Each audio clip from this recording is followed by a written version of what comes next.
இவங்களுக்கு 10ஆம் இடம் அப்படின்னு சொல்லக்கூடிய ஜீவனஸ்தானத்துல சனி பகவான் இது நாள் வரை ஆட்சி பெற்றிருந்தார். இப்போ 10ஆம் இடம்ங்கிறது கர்மஸ்தானம். அப்போ ஒரு சில ரிஷப ராசிக்காரர்களுக்கு கர்ம காரியங்கள் செய்ய உடைய அமைப்பும் கூட வீட்டில் ஏற்பட்டது இது நாள் வரைக்கும். இப்படி இருந்தும் ஏன் எங்களுக்கு ஒரு பெரிய அனுகூலமான பலன் கிடைக்கல? லாபஸ்தானத்துல ராகு பகவான் இருந்தார். 10ஆம் இடம் ஜீவனத்துல எங்களுக்கு சனி பகவான் இருந்தார். இது நல்ல வீடு தானே!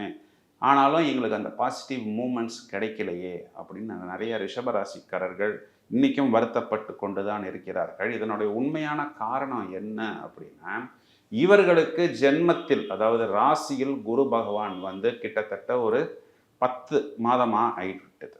ஸோ, இவர்களுக்கு இந்த 10 மாதமாவே நம்ம முதல்லயே இது அஷ்டம குரு, அஷ்டம குருன்னு சொன்னபோது, சார் எங்களுக்கு தான் எல்லாமே அனுகூலமா இருக்குதே, இந்த அஷ்டம குரு எங்களை என்ன படுத்தப் போகுது அப்படின்னு நிறைய பேர் யோசித்தார்கள். ஆனால் அனுபவித்த பிறகு தான் ரிஷப ராசிக்காரர்களுக்கு இந்த 10 மாசமா ஒரு 90% விஷயங்களே எதுவுமே நடக்கல.